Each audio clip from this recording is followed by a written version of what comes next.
Welcome, everyone. This is Michael Gibbs, and I'm the founder and CEO of GoCloud Careers, along with Alonzo Coleman, as well as Christopher Johnson. And we're going to have a really great show about more tech career success factors. And it's going to be related to work-life balance versus work-life harmony. See, there's a lot of information going on out there about work-life balance and the work-life balance myth. And the reality is how to achieve work-life balance. We'll talk about how to give you something that's better than that. Because work-life balance can occur, but you can have work-life harmony and work-life integration and work-life alignment. And you can truly live a great life and have a career, and they don't have to be at odds with each other. Because let's face it, work-life balance is a myth. There's this concept between the employer and the employee. You can call it a work-life concept. So we're going to talk about work-life design so you can build better lives and still have a better career. And we'll give you some work-life balance examples. We'll tell you about how to build a successful career. Maybe talk about what is work-life balance, but so much more about what is work-life harmony. And this is something we do to help build your cloud computing career. We don't just do cloud architect training and cloud engineer training. We're all about tech career optimization. So tonight we're going to have a really great show. We got a lot of things to talk about so you can truly build your best cloud computing career. Before we begin, let's talk about a couple of free exciting things we have coming up for you. We have another free practice interview. People come and book private interviews with me, and it gets pretty expensive. So like once a month, I try to do a free cloud architect interview and a free cloud engineer interview. So on September 7th, we're going to do free cloud architect and free cloud engineer interviews. You'll come to this. We'll be able to interview you, tell you if you're ready to get hired. And if you are, guess what? We'll tell you. And if not, we'll tell you what you need to do. And you will know what you need to do to get cloud hired. For that cloud architect job, cloud engineer job, solution architect job, I don't care. I just want you getting cloud hired. And I've been helping people get hired now for 20 years. So along with that, and you can register for that, the link is in the description below, as well as my team will put it in the chat box. Sorry, that took me a few minutes to do that. I forgot I gave some people the night off. So we don't have the whole team. Some of our producers in the back are home, and we're trying to do it ourselves, which is a unique experience. Well, Chris and me and Alonzo, we got together and we said, how can we help the community more? We know our students get hired. For example, today, one of our students, Jennifer Emu, got hired, and her last job was a behavioral health tech. And she started her first day with JP Morgan Chase. And I had another student, Ducero, who also got a great cloud architect job today, and we're super excited about it. So, obviously our students have an extreme competitive advantage, but we still want to help those that are not our students. So we had a resume and LinkedIn workshop planned for September 9th. For the people that bought it, we have a very special gift that's going to help them with their interviews, which costs far more than this product, and they're going to get it instead. And we decided to make it completely free. And you can come, and we're going to invite the community, and we're going to let you learn how to build your resume for a cloud architect or a cloud engineer. You'll watch us do things. You'll know what needs to be on there. So it's going to be completely free. So something else we're going to do to truly help build your cloud computing career. The link for this is going to be in the chat box as soon as my team can figure out how to put it there. It'll be in the description below. Do not miss out on this free opportunity to build your best cloud computing career. I got it in there. Yes. While we're at it, let you know we've got a Google Professional Cloud Architect Perk coming out there completely free. And it's going to be coming soon. So sign up right now and get added to the pre-release thing. And as soon as it's released, we'll email it to you again. It's going to be completely free. So without further ado, am I forgetting any of the announcements, Chris? Hold on. All right, I got that one out there. Let me see. All right, we got. Did we talk about the actual webinar on Thursday? Which webinar? Oh, I'm so sorry. On Thursday, we are going to have our How to Get Your First Cloud Job webinar. It'll be the new webinar. We've got lots of cool stuff. And we now have 3 internet connections in each location because apparently my Verizon and AT&T link was not enough. So now I have an AT&T, Verizon, and a T-Mobile. So I will always have at least one of 3 internet service providers. I had 2 service providers because, you'd never use one cloud, one internet service provider. But you know what? It wasn't enough. I needed triple redundancy, so we won't be ever losing anything due to internet access again, unless we get a hurricane. But I've got UPS systems which last for a little while as well. I think we just need to get what is the Starlink, the satellite stuff. I think we just need to do that. I tried to. It wasn't available for me. Oh, you must be. Yeah. Okay. They just don't like South Florida. Okay. At least it wasn't available when I tried about 6 weeks ago.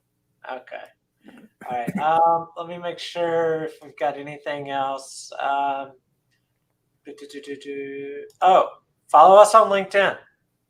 Yeah, follow us on LinkedIn. In the next 2 weeks, you're going to get a tremendous number of things from us. We're going to be releasing a lot more YouTube videos, but in addition to that, we'll release a special article that I wrote for one of the major human resources publications. Today I was featured in MSN and Yahoo. We'll post that very soon. We are in a tremendous number of publications on what to do in a challenging economy and how to still get hired, get paid more, get promoted.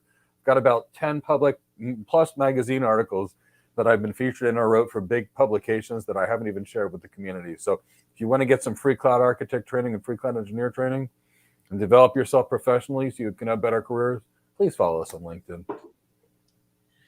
Right. I think the last thing to do is to ask for some kind of hashtag. I don't know. Yeah. No, hit the like button first. Hit the like button first, and the hashtag. Give us a hashtag. Work-life harmony. Work-life harmony. All right. Let me put that on the screen. And then we'll get to the work-life harmony piece. Before we get started, anything you want to throw into the beginning of the conversation, Alonso? Well, I'm looking forward to definitely having a discussion about it, especially given the recent times of the great the great resignation, if you will, what the consensus is of what that entails and overall client and employee expectations on what work-life balance they think it means versus what in reality it should translate into. So I'm looking forward to delving into those concepts and having a really good discussion with you and the team and the overall community too. All right. Yeah. So the only thing that I want to throw in there before we get started is I want to encourage everybody to don't be shy and bring us your questions. We'll definitely be getting to your questions, and if you ask them while we're talking, we might address them, or we might save them until the end.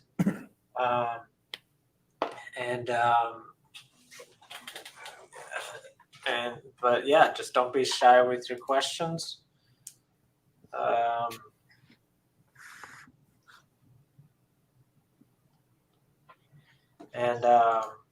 Yeah, so I think we can get started here. So I think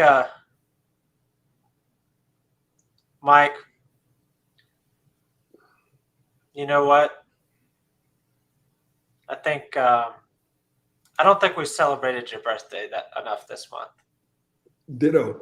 I'm always good for more birthday celebrations. Let's go. Yeah. So I'm just gonna throw it out there. Give me about 2 minutes, and I'll bring the birthday discount back for the last 2 days of the month. Excellent. Bring back my birthday. Yeah. Good. Yeah. Why don't you do that? Reactivate my birthday coupon code. Make it work for people. I don't want to just have a free resume workshop, and I don't want to just have a free new Google book, and I don't want to just have a free interview session. I want people getting hired. We all know certifications alone are not enough. So reactivate the 30% coupon with everything. Give me just a second. You know how slow this coupon code database can be. Yeah, it's on some slow block storage in the cloud. Yeah. So in case people didn't realize, aside from the fact that I'm bringing back the 30% coupon code as quickly as this cloud-based coupon database can go, next week is a pretty busy week. We have the free interview session. So register at the link that we shared in the chat box for your chance to take part in the interview session on Wednesday. And we also have the now free LinkedIn and resume workshop on Friday. So 2 days apart from each other. We've got the we've got those workshops for you. All right, so Mike, your birthday discount is now active again. Okay, Happy great. birthday 30% to- off of all our stuff for the next 2 days. So that makes me excited. Now I just got to go type this in the chat box. Okay, Yeah. so if you can talk that in the chat box, I'll kick off, work-life balance versus work-life harmony. And I'm going to say why work-life balance is a myth, but I still want you being happy. Yeah. So let's talk about what is work-life balance. I know that's my beautiful cat, Cindy, who just came into the room. Now, work-life balance works on this assumption. You do something during the day that you don't like, and then at night, you get to have a party time. You go home, you spend time with your wife, your husband, your children, whatever, and it's party time. And in this theory, if you can balance it out where you got enough me time and enough of a job you don't like, you're going to be somewhat happy. Okay. Now, I'm going to give you a couple of reasons why you can't do this, but I'm going to tell you what you can do instead. Now, I love being a cloud architect. I think it's the best job I've ever had. It was better than practicing medicine. It was better than being a network engineer. I love it, okay? But when you're a real architect, you're always thinking about improving your customers. When you're a doctor and you go home from the office, you're still worried about your patients. If you are a lawyer and you're litigating a case, when you go home, the work's not over. You're replaying scenarios in your head. You're doing some research. It wakes you up at 3 o'clock in the morning. And for the most part, in your bigger, higher paying professional jobs, when you leave work, there's always going to be something on your mind. So that kind of makes work-life balance a myth right then and there, because you're never off work. When I used to practice internal medicine, sure, I left my office. Then I went to the hospital, checked with my patients. Then I got home. I get a phone call at 6 o'clock from a nurse about changing orders on a patient. And then at 8 o'clock, and then 9 o'clock, and then 2 o'clock in the morning. It was like I never slept. Now, when I design networks as a network architect, I design a network, right? And hand it off to a build team. The build team would say something offensive to the customer. Mike, you need to go manage the relationship. Next thing I know, I'm taking people out to dinner and drinks until 3 o'clock in the morning, repairing relationships for the next 3 weeks. I don't mind dinner and drinks, trust me. It's never a bad thing, especially when somebody else is paying for it and it's at like Morton's or Smith & Walensky. But it's never out of your head. And that's one of the reasons work-life balance is a myth, because in a professional job, you can't have it. Now, my family owned a restaurant, and when I wasn't running the restaurant with them, if I went in there because, I was practicing medicine, but a cashier got sick, so I became a cashier that day. When I went home, guess what? There was nothing to think about, right? Because by the time I was done, I tallied the till, made sure that the math worked, said to my family, yasa, sorry, goodbye, have a good night, and here I took care of it for you. I forgot about it. But not as a paramedic. Even when I paid my way through college as a paramedic, there was always something to think about. Always worried about a patient. Did I do it right? Is the patient going to survive? Could I have done something better? Wait, is there something I forgot? These things really happen. So that's the first part of it. Now, the next part of it is I want you to think about the employer's goals. They got to make more money, right? I mean, let's face it, we're dealing predominantly with publicly traded companies. The CEO has one fiduciary duty to the shareholders: increase shareholder value. If they don't do that, they can be fired. And if they act intentionally in a manner that won't maximize profitability, the CEO can be put in prison because of SEC violations. So companies need to earn more, because if they earn more, every 90 days, they have to report their earnings. And if the earnings go low, the stock price drops and all the investors get hurt. So now you know that the business has to worry about increasing revenues, increasing shareholder value. They have no choice. So now they have two kinds of employees. They have employees which want to do the minimum, get in and get out and forget about it. And then they've got another employee that they can count on. They come in, something happens, they call them up on their phone, they pick in their phone, they have a good attitude, they're good sports about it, they fix the problem. Now it's done. Now guess what happens? The next time you got a problem, who do you call? You try calling that person that said no to you one more time to give them just a chance. They don't respond. They've got 18,000 excuses why they can't help you. You call that same person, the good one, that responded to you. They do the job. Now, at this point, the employer has two options. Promote the one that did the job, or fire the person that didn't do the job that wasn't there and hire somebody else that's motivated. That's really the employer's two options. They can't have people that can't do the job or don't want to do the job. Which gets us to this position. Work takes, at least from my perspective, and obviously Alonzo and Chris will have different perspectives, because I'm a workaholic, admittedly. And I actually enjoy what I do. I love what I do, so it's not work. I had 2 students that gave me a cloud hired message today. I mean, what else could I want in life? 2 students paid me less than $1,000 and now have heavy-duty 6-figure jobs. So, I mean, to me, that's a dream come true. This isn't work. This is party time. But that's me. So I think the key is you've got to love what you do. You have to love what you do. Must.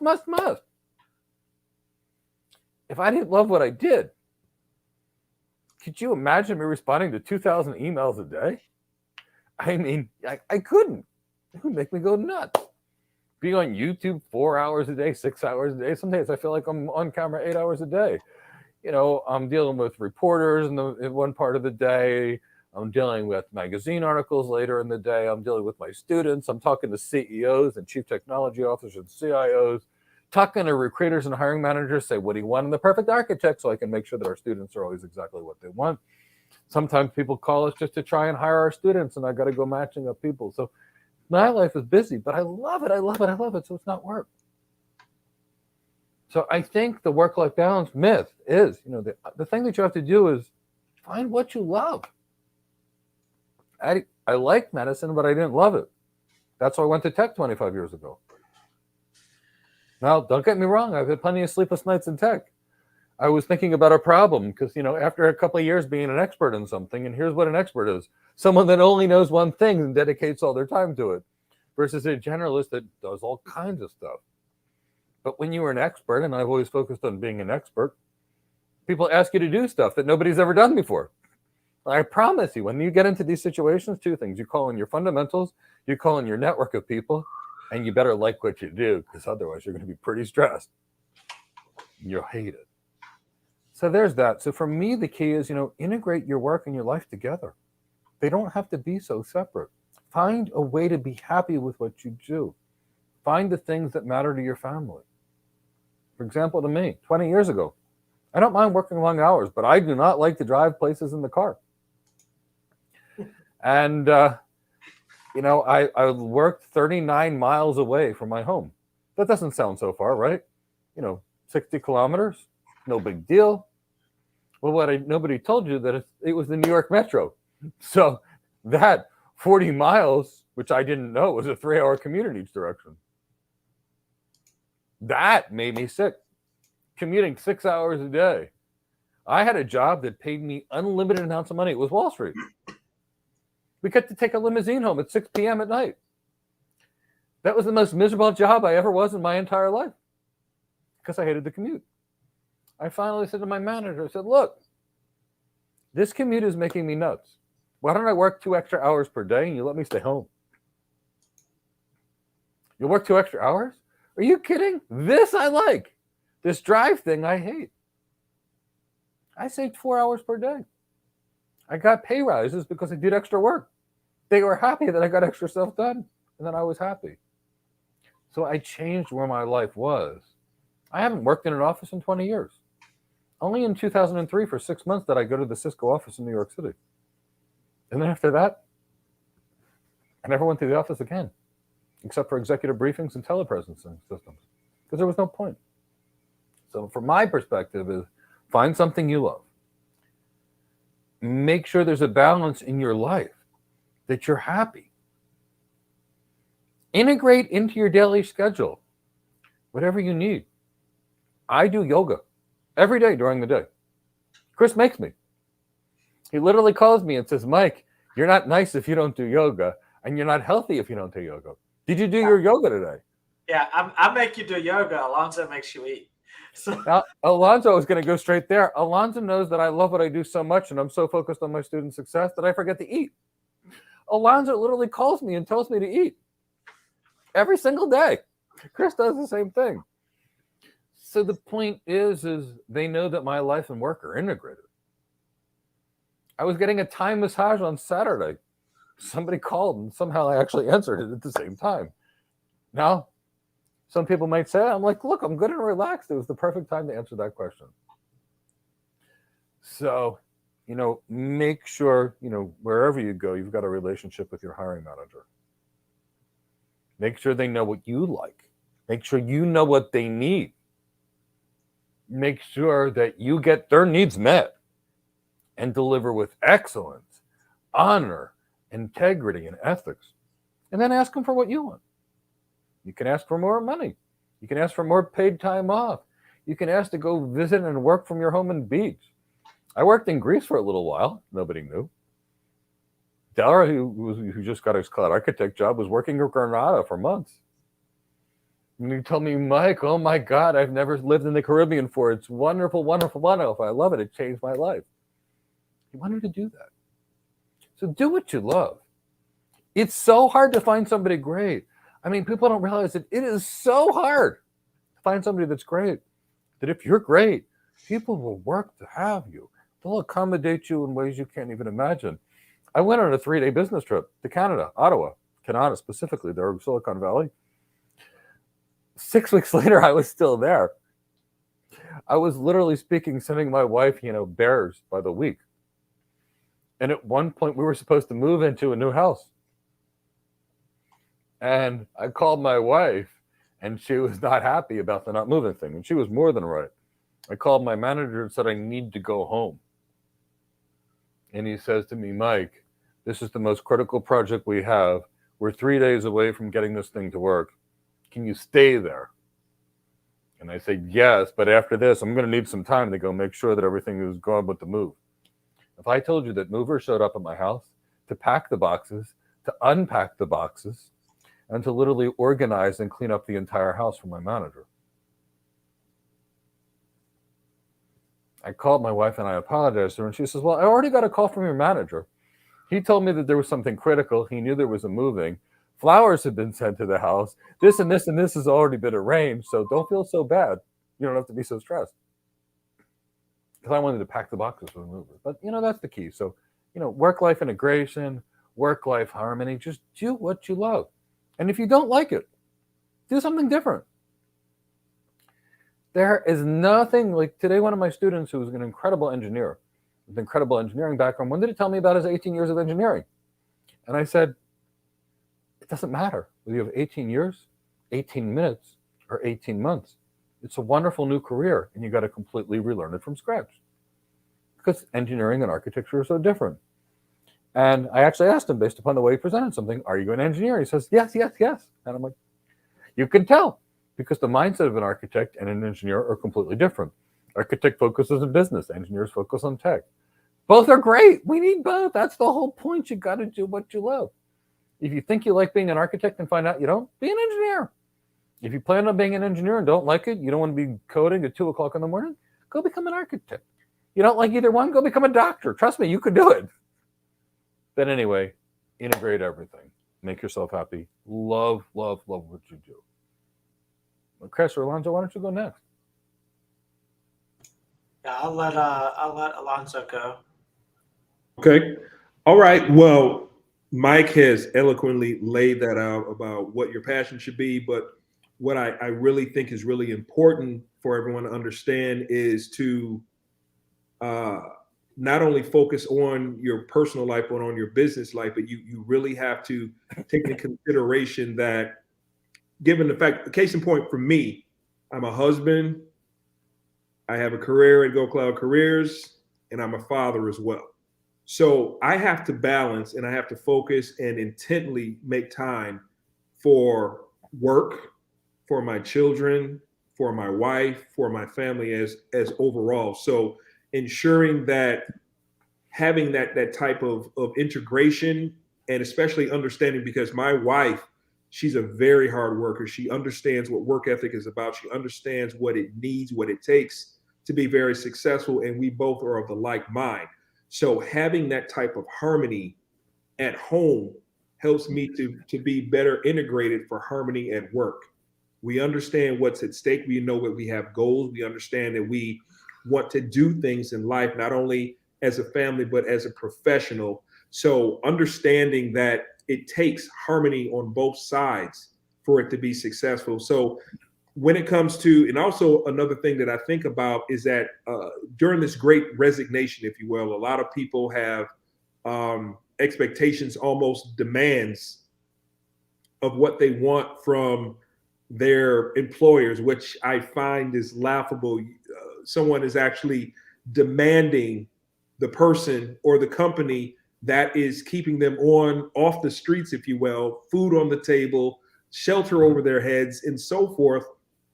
And they're demanding that they get things their way from the company without delivering what is expected from oftentimes these high salary positions. So with that being said, it's very important that people understand that it's a relationship, it's a partnership. It is not a job isn't a gift. You are expected to provide marketplace success. You're offering and selling your capabilities, your emotional intelligence, your presentation skills, everything packaged in a neat bow to make yourself attractive for these organizations. And for that, they're going to compensate you with money. Not that you give me and I'll see if I can give you what I promised I'd give you. No, it's about making sure that you deliver. It's making sure that you have the ability to balance both sides of the coin with personal as well as business. And one of the analogies that I think about when it comes to workplace balance, the only way for you to get balance is to sit in the middle of a seesaw. However, it does not work unless one side pushes the other so that it is in motion to do what it's intended to do. The same thing with work. You have to really put forth an effort so that you can solidify a great career, but you also have to ensure that work-life balance or work-life integration is satisfied at home to ensure that one does not collide into the other and that you're going to have a harmonious existence, if you will, to ensure that things are met on both sides of the coin. What about you, Chris? So I think I'm having some technical difficulties here. I've got a lag on my end. I'm not sure if anybody else is experiencing. Yep. We can see it. Yeah. A video audio thing, but we'll make it work. Oh no! I'm not going to make people sick. So we're going to adapt, Chris. That's what we do. I will adapt, let you improvise and overcome. Why don't we shut off your camera? Yeah, and then turn it right back on. Yeah, stop. I'm going to let you and Mike adapt and improvise. I'll be back. Okay. All right. Well, I'll continue on, Mike, and say that it's the harmony, the integration. Like case in point, when Mike, Chris, and we were having a discussion. When you're called upon, say, for instance, to be a cloud architect or a cloud engineer, you understand that it's a overall life cycle process, and during those critical times of integrating or building that architecture or post-architectural design, that it's time for the engineers to step in and actually build. Those are critical deadlines and milestones that you have to meet. You may oftentimes be on site, out of town, in a different zip code, time zone, or maybe even another continent entirely, and you have to get the job done. There's sacrifices that need to be made because of the value of your work, the value of who you are as a professional, and ensuring that you're able to complete the task as expected for your organization, so that you can have that harmonious relationship or personal life at home. You gotta make sure that both sides are equally balanced to ensure that your responsibilities are met at work, but you also are able to use incredible time management skills, being able to have the discipline to do what needs to be done on both sides of the coin so that you can be successful. And I think that's very important. What about you, Mike? Yeah, I really think that's absolutely critical. It's the discipline, and it's both sides. It's all about how we present ourselves. There was a really great book I don't that I applied to my career. I think the book was called How to Be a Marketing Rainmaker. It was about 20 years ago. I can't remember that. And it was a really great book. And here was the thing. Have you guys ever been to a car wash and you get there, not responsible for lost or stolen property, not responsible for this, not taking your checks, you can't pay with this, we don't accept bills over $20, we don't accept this. I went to one of these places and I went, I'm never coming back here again. There was so much wiggle room. I felt sick about it. Yeah. And in this book, I remember they were talking about, you'll remember, Alonzo, where they're saying, look, be easy to do business with. Yes. If you want a job, show the company what you can do for them. You got a business. We accept American Express. We accept Discover. We accept cash. We accept Bitcoin. We accept everything. Come while you're here. We got a warm, welcoming waiting room and free coffee. Yes. The whole point was make it easy for the customer to do business with you. Well, here's the same thing on your career. You wanted to get ahead. You got to be the person that basically they can count on.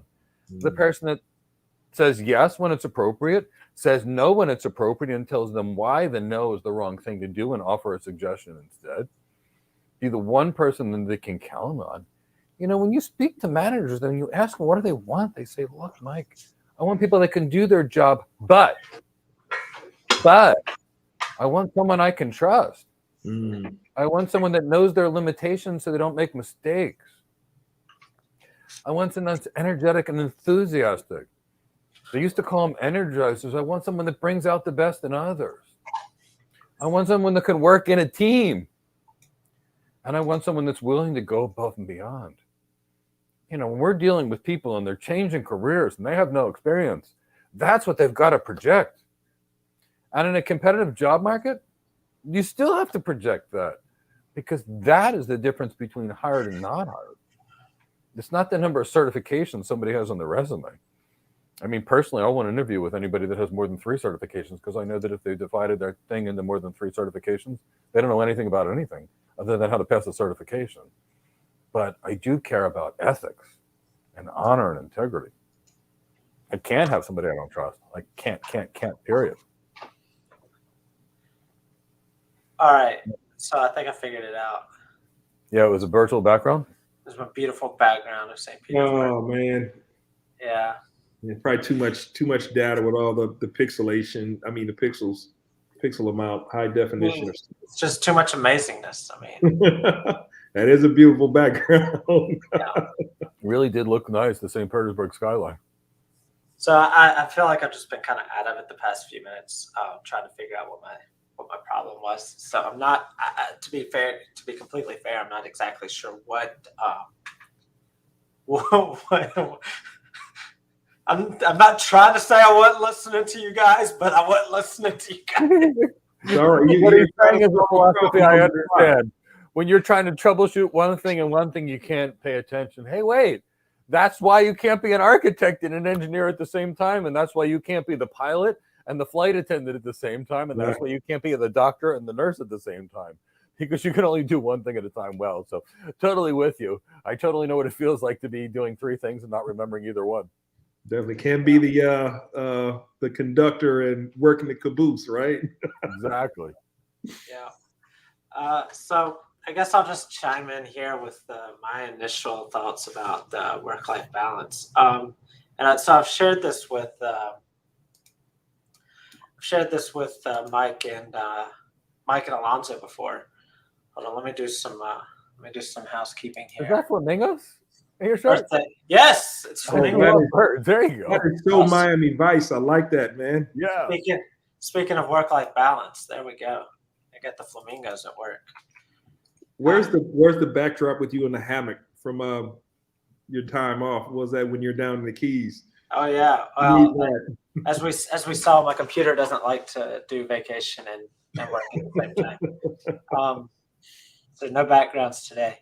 But so when I think of when I think of work-life balance, the first thing that comes to mind is literally a set of scales and somebody trying to make sure that everything is in perfect balance. And when I think of that, all I can think about is constantly worried about keeping things in balance. And if you're constantly worried about keeping things in balance, then you're not going to be a happy or a satisfied person. Mike hit on it earlier, and I think it's key to the whole work-life balance equation is doing something that you love. If you actually like what you're doing, and like what it takes to do it, then that work-life balance doesn't seem like so much work. That's where the work-life harmony comes in.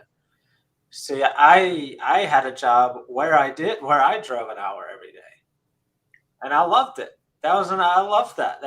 But it was because I loved the work that I was doing. And so that hour commute one way I was actually able to look at it as a good thing. It was an opportunity for me to either prepare my thoughts for the day or to unwind from the day. One of the two, depending, if I'm going in, I'm preparing for the day. If I'm going out, I'm unwinding and inherently preparing for the next day. Just that's how my mind worked. So for me, because I was passionate about it, it didn't seem like any work to make it work for me in my personal life. Now, conversely, I also had another job that wasn't this one that I also drove an hour to work for every day, and it literally drove me crazy. And I ended up leaving that job. I did not like the job. I did not like the drive. I didn't like anything about it. And so that's where the balance that Mike was talking about came in. I was constantly trying to make it balance out and trying to make all my good outside of work equal all the bad that I was dealing with at work, because I didn't want that work. And so and Alonzo talked about it now about you were talking about the Great Resignation and people coming to the table with the demands of X, Y, and Z, ABC, work-life balance, blah blah blah blah. If you're coming to the table with that already, then you're going into a job that you don't want. Yes. You're already setting yourself up with boundaries and obstacles and roadblocks because you're expecting not to enjoy it. At least that's my mindset. If you're coming to the table and you don't know anything about the job, haven't talked to any employers, maybe had one conversation so far, and that's already on your list about work-life balance and this many days off or this many time, blah, blah, blah, blah. That should be the end. That should be the end conversation. And it shouldn't be about work-life balance. It should be about productivity, how to maximize your productivity. And in today's, so talking about what Alonzo was talking about this whole, because we are in a new work environment. We're in a completely new, the paradigm has completely changed in the past 2 years. The overwhelming majority of non-hourly roles can be done remotely, unless it's a service industry, like hospitality or a restaurant or something like that. The majority, I safely would say 50% of roles in a salary position that are not service industry related can be done remotely. It wasn't like that 3 years ago. So, and Mike knows that I harp about this all the time. And I don't think it's work-life balance as much as it is boundaries. That you as the individual, you have to put boundaries on yourself. Because you're passionate about the work that you do. You will let yourself work 16, 17, 18 hours a day. Forget 11-hour, 12-hour days. That went out the window. You're working at home now. You can let yourself work from 6 a.m. until 10 p.m. Yeah. Short commute. Yeah. You end up right to the kitchen, to coffee, to the office. And it's, or wherever you're working in the house. It's so easy for you to, because of the convenience. Exactly. Not being able to turn it off. And like you said, like I was talking about, the discipline, not only to do your job well, but also be able to ensure that there is harmony and integration and understanding in your private life about how to be successful on both sides. Yeah, and see, this is where I think the harmony is going to be. This is what people need to talk about now, is the harmony, because now that we're in a world where your office is your kitchen counter, or your sofa, or your coffee table, or your bed. If you're not having to be on video, hell, people are working literally from their bed, or from their front porch, or from their office, like me. Like, I choose to work in an office. I choose to pay for an office suite when I could be working at home. But I need that to have my harmony. Not saying I do only my work at the office, but it helps me facilitate those boundaries. Because I learned very early on, trying this new paradigm shift, that I had to have some boundaries, but for myself, not boundaries that I put on the work, or boundaries that I put on the employer or my coworkers or my boss or anything like that, but boundaries that I put on myself. Yeah. I think that's where I think this discussion is going to be moving forward. A lot of people haven't realized it yet, it's going to be a big problem, the individual, because your employer, your boss won't know that it's happening. And if they don't know that it's happening, they can't help you have harmony in your life. No, they won't know that it's happening. What they'll know is, wow, this person's really good. Yeah. They're getting a lot of stuff. Okay, let me promote this person, pay this person more. But if it's getting somebody sick, yeah, right. And how long are they going to be able to keep that up, Mike? Exactly. And it all depends on the person, what they can or can't do, and everybody's got a level of tolerance. But at some point, even a cuckoo like me, that will just keep going. And I'm the worst at setting boundaries. I will get to a point where I'll be twitching, and I won't be able to. What's the other thing that'll be coming up to me? I won't be sleeping at night because my mind will be so active that it'll be there. And then all of a sudden, I can't remember anything. And it's like, how did I get to this place? Yeah. And then I get sick with COVID again and again and again, or the flu or something like that, because that's your body saying, hey, wait, it's time to break down. Yeah, when your body gets involved. And there was an instance where someone was, my wife had an example at one of her projects where someone had worked very, very, very hard, and unfortunately ended up falling asleep at the wheel and was hurt very badly. So it's about, like you said, I mean, it keeps, I don't mean to keep, circling, but it's just, you have to learn when to turn it off. And how can you maximize your time at work efficiently, provide those innovations? What are those bullet points that you can do, or that you can add to your daily work life to help you enhance, improve performance, efficiency, whatever key performance indicators that you have on your job to enhance that. And while, going home and getting the rest you need, so that you can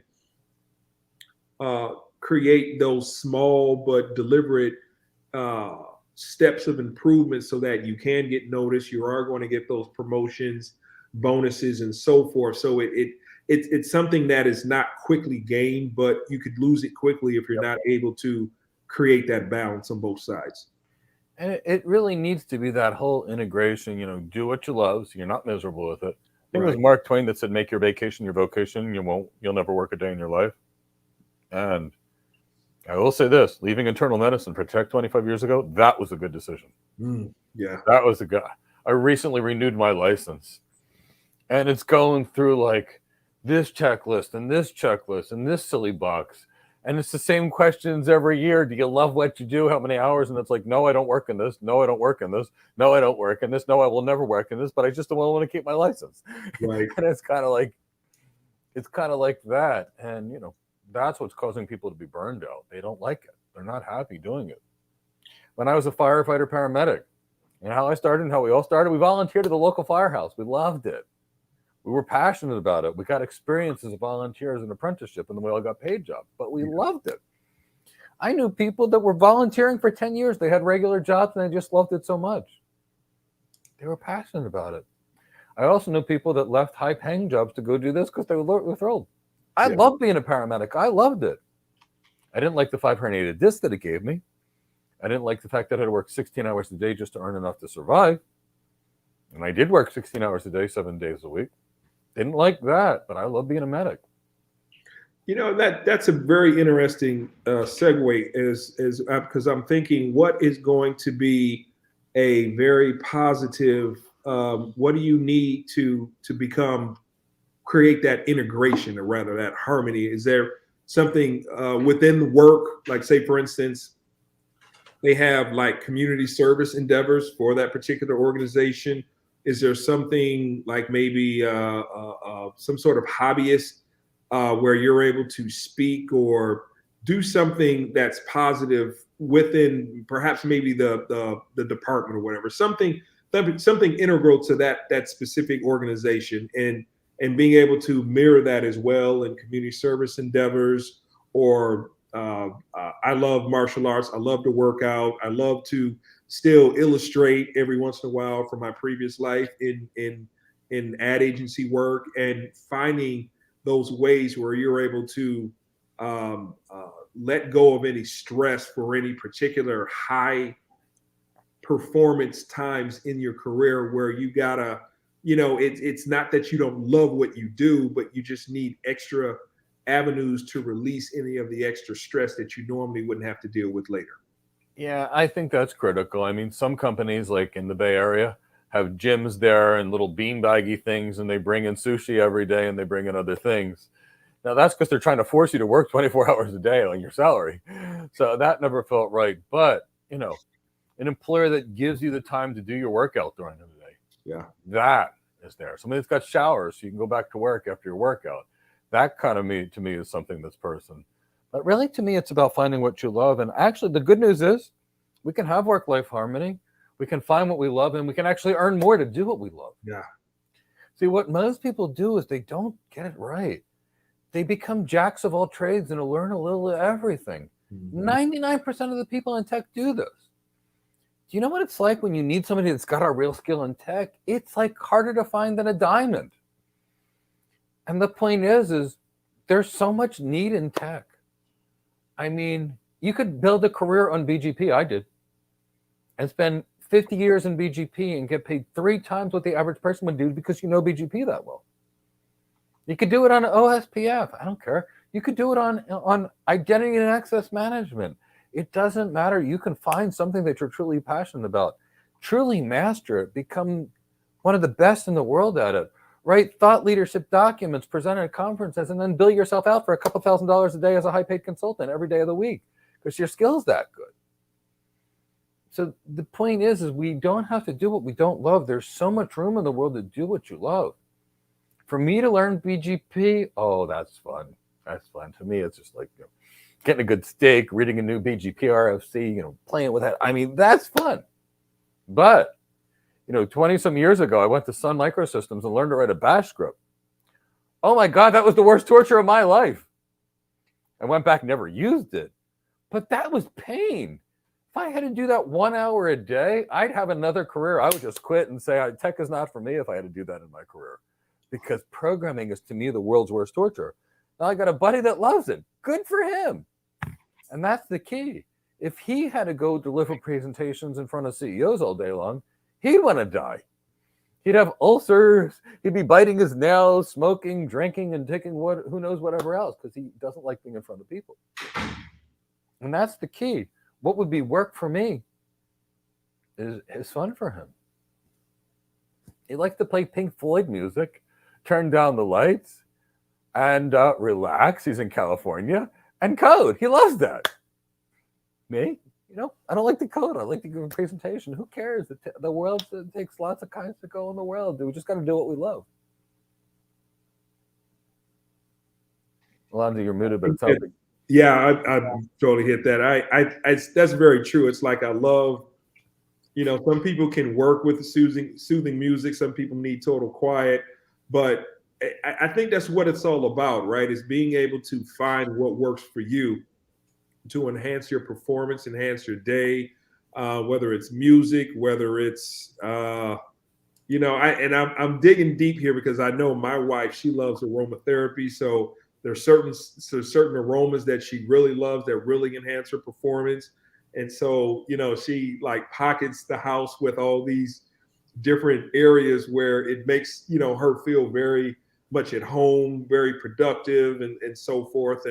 And those small facets of making your environment how you like it to be, that makes it very comfortable, and provides everything that you're looking for to not worry about any of the smaller things or things that maybe you perhaps are not able to leave at home or be able to separate from your personal life, but somehow again finds a way where you're able to kind of mesh the two to kind of temporarily balance those, if you will, so that one can be you can perform at your maximum, but still be able to handle any of those stresses that are pretty much waiting for you at the door. So I think it's important to really drill down really deeply for each specific person about what is work-life integration?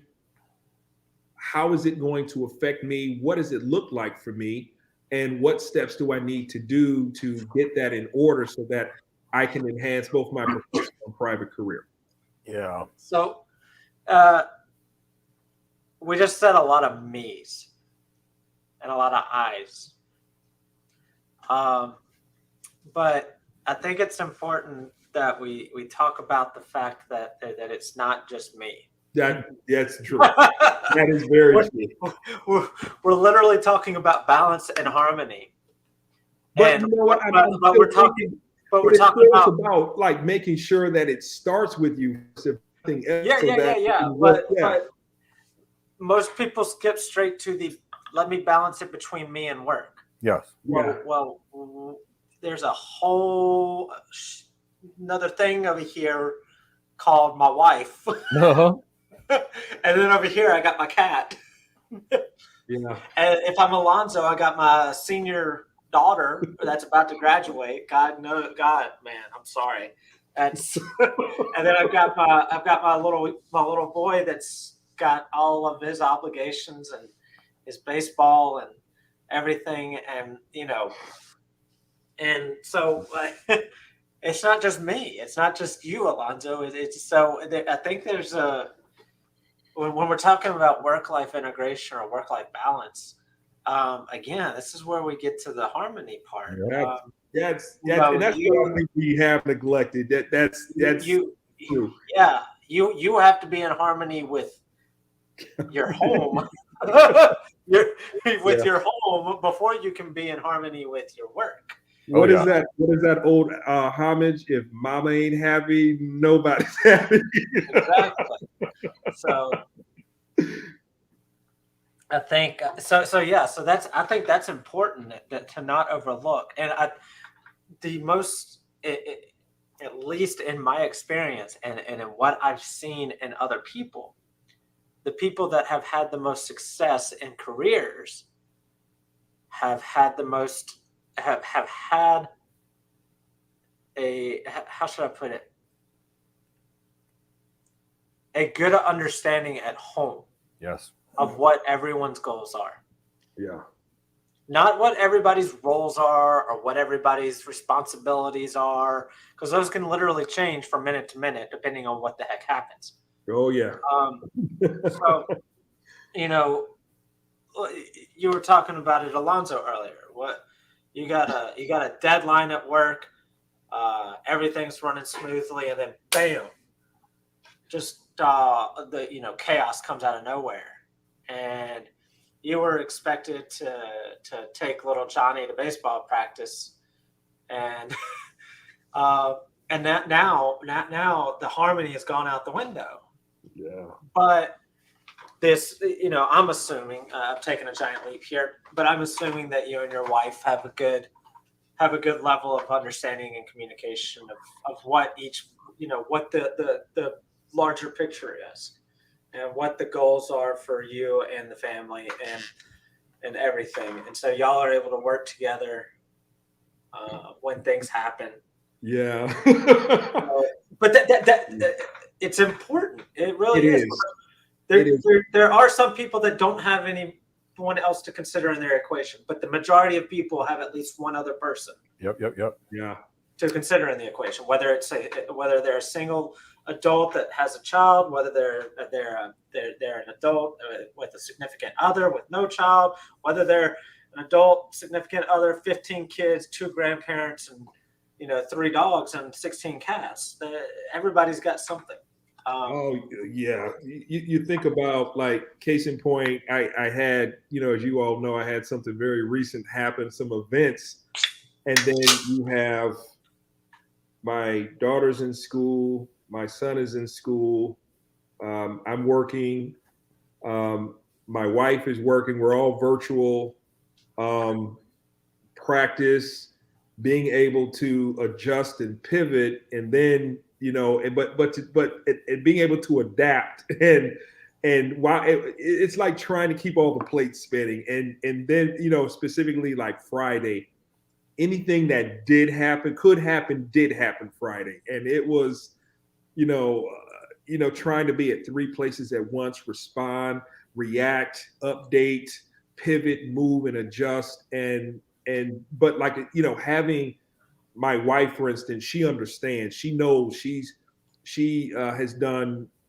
I'm not going to say how, because I don't want to get into the age thing, but she's very experienced in a lot of project management, change management consulting work. And there's times where I had to get up early in the morning at 3 o'clock to help her get to the airport while I get maybe a few hours of sleep so that I can get up and take the kids to school. This is pre-COVID stuff. So we understood that how we're able to manage life may be totally different from others, but when we have kids, even though we have shared goals, we still have to partner up, but also be parents, husband, wife. I take, she takes, she does this, and we really, it's like us literally getting on. We have a whiteboard at home where we're literally doing playbooks like we're on the NFL, and I'm doing the X's and O's about how we're going to formulate this plan for the day. But having that someone who's a team player, it's not just about, like Chris said, it's not the I. There's like that old cliche, there's no I in team, but being able to have someone that is in your corner, that understands the grind, that is not only understanding of it, but is willing to get in there with you, be able to be proactive, not reactive in a lot of things that happen. And if you have to react, having the emotional intelligence to be able to adjust and say, I thought we were going to have dinner tonight, or I thought we were going to go to this resort or have this date night or whatever, but life gets in the way. Okay, let's reschedule. Let's move forward and take that opportunity to adjust. So, I know for a fact that there's so many things that I have to do on a daily basis, but I also understand the benefit. Like, say Mike had to move, but his boss had stepped in and gone above and beyond to not only show his appreciation for his sacrifice of home to make sure the project is integral, it's the same thing here. It's like working at Go Cloud Careers, and when you have an issue and Mike is able to say, you know what, let's take care of Alonzo, let's take care of Chris, and do the things because we're ultimately a family. It's the performance of integration and doing what needs to be done and standing up with your teammates and being able to show what you can do and be able to adjust and pivot and move forward to ensure that things happen is another part of that harmony. Because when you're not in harmony with the people you work with or communicate with them, then that creates anything but integration and harmony there. What do you guys think? Totally agree with you. And it's really about getting along well. And actually, while we're at it, what are some other things that cause work-life imbalances or work-life harmony challenges? If you work on a team, when I was younger, I still hate to do it, but when I was younger, I would find every excuse not to fire somebody. I really would. And what would happen was as follows. I'd end up giving all the work to the people that were good. All those other people that I'd wanted to fire, which I just didn't feel like doing, did nothing. And then I ended up burning out my good team. And then the good people left. So I learned early that you can't have toxic people on your team. You can't have negativity on your team. You can't have people that are selfish, dishonest, untrustworthy on your team, because here's what happens. It destroys everybody else on the team. And then in the end, you lose everybody good. So the key is, if you're not happy, is it that you don't like your job? Is it that your manager's bad and can't control the team and have good people and positivity on your team? Because even if you like what you do, you work with a bad manager on a bad team, that's a problem. So can you go to a different manager at that same company? Yeah, not go to a new company. You can't have a job that you hate. We just spend too much of our life in our jobs. And that's why, train and be great at your job. I mean, truly be great, great, great, great, great. So no matter what, you're never dependent upon anybody. You can always go and move. I mean, I did. I left healthcare. I left Wall Street because I didn't like that experience at all. I worked at a VAR, and 3 days into it, I went, nope, not for me. Then I went to Comcast instead as a principal architect. It didn't matter. The point is, there's always options when you're great at what you do. So that's the reason I say become an expert, because you're always in demand. You don't like what you do? Keep doing it. Find something else. Part on good terms. You never know when you want to go back. Yep, I agree. So I think we've had some questions come in, so I think we can go and take some of them. Let me see here, if that's okay with you guys. Yeah. All right. Alonzo, I think you're muted. Okay. Yeah, I'm in agreement. All right. So here we go. From Angela. For a new hire who wants to prove themselves to their new team, there's a temptation to work many extra hours that may impact personal and family life. What advice would you give that person? Well, Angelo, if it was me, there's the concept of what do you do in your first 90 days? Your first 90 days is when you set your first impression. Your first 90 days is when you claim your territory. And your first 90 days is your probationary status, where you must prove you're good. Quite frankly, Angelo, I would do everything I can in those first 90 days to be a rock star. I'd go in there, I'd buy lunches and dinners and drinks for some people. I'd probably work a little harder. And I would worry about my attention to detail and really work on perfection. So I'd say always it's important to be great. But in those first 90 days, you really have to prove yourself. You really have to. So it's really about, what can you do there? So I would say you probably got to put in a little more, because you're learning the job, which I know which job you probably have if you're who I think you are, and you're great at it, but it's different in every organization. So you got to learn the people. You got to learn their processes. You got to learn their attitudes, their way of doing things, and those kind of things. So, there's really that. So I'd probably err on the side of doing too much in those first 90 days. But, that may, what are you thinking, Alonzo? I think you, like you said, it's important to create your brand, from a marketing perspective as well as a officer, from both sides of the coin. As the new hire, you have to know people. You have to build those relationships. You have to showcase your skill set, showcase your proficiency, showcase your performance, being able to be open to new ideas, being able to share your emotional intelligence, which I think is very important, because you're going to have a lot of people, I guess, more or less kick the tires on who you are. You're learning how to be a part of the group, which takes time, it takes trust, it takes patience. But also on the officer side, I need to know that I can rely on that person. I need to know that that person is going to do what they say they're going to do, and being able to do it. And even if they're not able to learn it as fast, but being able to adjust. If you have challenges, showcase your capabilities and your strengths even more so that they can understand that you want to be here, you want to adjust, you want to change, you want to grow, you want to be even more empowered to underscore your desire to be there and share what you have to offer, so that once they see you, they're able to say, they may not know X, Y, and Z, but they're really, really want to be here. They're really showcasing their energy, their drive.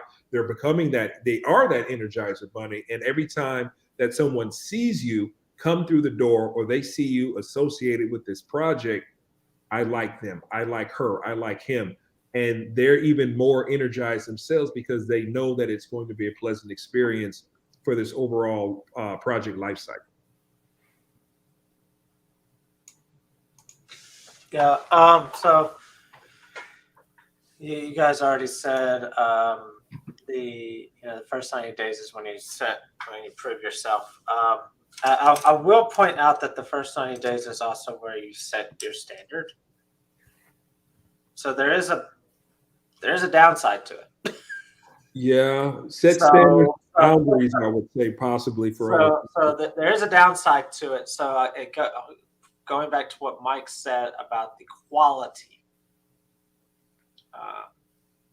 you may not, putting in extra hours may not produce anything except just setting a standard that, okay, this guy's going to work these crazy hours all the time. It's the quality of your work and the quality of the time that you're putting in is probably more important than the quantity of the time that you're putting in. Not saying that there's not a need to put in extra hours, but don't just put in extra hours just for the sake of putting in extra hours. Make sure that there's actually something behind it. And there's ways to make it clear that you're doing it because it's your first 90 days. Yeah. Without saying I'm only doing this because I'm new. But if you do it the right way, it's evident that you're trying to prove yourself, and your coworkers and your team and your higher ups will realize that, okay, these are the things that he's wanting to emphasize that he's good at, or that he can do, and hopefully let those outshine the amount of hours that you're putting in. Because the last thing you want to do is set the expectation that you're going to work 16 hours a day, 6 days a week, every week of the month, for every month of the quarter, for every quarter of the year. Like that's just not sustainable. But if you show that, okay, I'll work these extra 2 or 3 hours here because we need to get this done. The team needs to do this, and then the next day you're working your 8, 9, 10 hours. And then, opportunity presents itself. Knock this out. Get this done. Make sure it's quality work.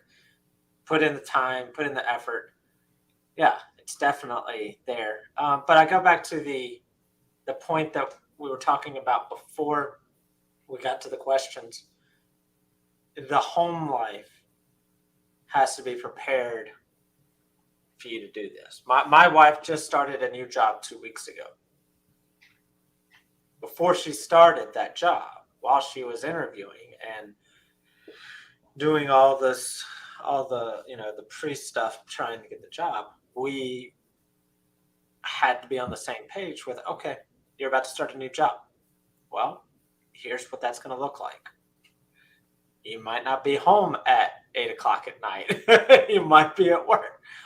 You might not be at home at 7 a.m. because you might be at work. You might not have the weekend because you might be at work. That's an important piece, and that's why I brought that up when we were talking. Is that you need the home life needs to be in sync with the expectations of what's necessary at work and how that balances out and harmonizes with the home life. So that's my 2 cents on that one.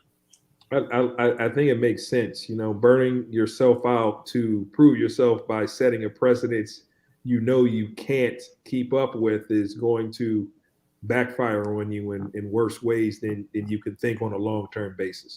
But if you produce stuff that's quality, yeah, then yes. But again, don't just do it just to do it. Right. And still have a little increase your output. But here's the thing: your output doesn't need more time. They don't need to know the number of hours you're working. For example, my output on writing is fast. I wrote the book on passing the Certified Solution Architect Professional, the first version, in about 3 weeks on my own with me and a 20-year-old. And the 20-year-old drew all the pictures in 3 weeks. I can write fast. Having said that, something else I do really slow. So Angela, if there's something that you're really good at and you can produce some quality work that's going to look like it would take somebody else 6 hours, that would take you 45 minutes, turn in some of that extra. So you've got extreme quality work and more of it, so you can show that you can produce a lot. While you're out there, Angela, produce that extra quality in the things that you love the most and show them and take a stake in the ground. This is what I'm good at and this is what I love. So you can get more of that later. Oh, all right. So let's see here.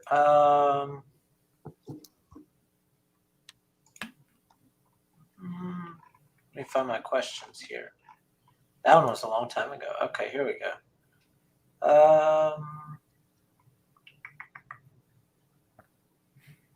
Oh yeah, here's the hashtags you asked for. All right, here we go. Oh, another one from Angela. Okay. Yeah, that's weird. All right, so what are some good ways to take care of important relationships during times of demanding work schedules? Good idea. That's a good question. And I've got some experience here because I worked some crazy schedules. So, Angela, I bought a lot of stuffed animals. I've sent a lot of flowers. I've gone to a whole lot of dinners at every place that my wife likes. She has 500 plus pairs of shoes. Bring some new shoes every single day of the week. And cats are always a good gift. You give someone a cat, trust me, even if they had a cranky face before the cat, as soon as they pick up the cat, I know it sounds silly, but they're instantly happy. So get a cat. Yeah, my wife is a purse gal. So like it says, mama needs to be happy. So being able to balance both sides of the coin, and even if you can't make it, I think making sure communication is key. Making sure that although the expectations may not meet reality, but being able to plan ahead, or at least do some peripheral damage control by saying, something came up, let's reschedule, or I'll have let's say have a late night dinner, something where you're able to innovate personally as well as professionally, to make sure that there is harmony in the house as well as at the boardroom. It's important. Yeah. Yeah, I mean, I think it's just a continuation of the previous question, really. Just communicating, Yeah. setting the expectations, setting the being up front.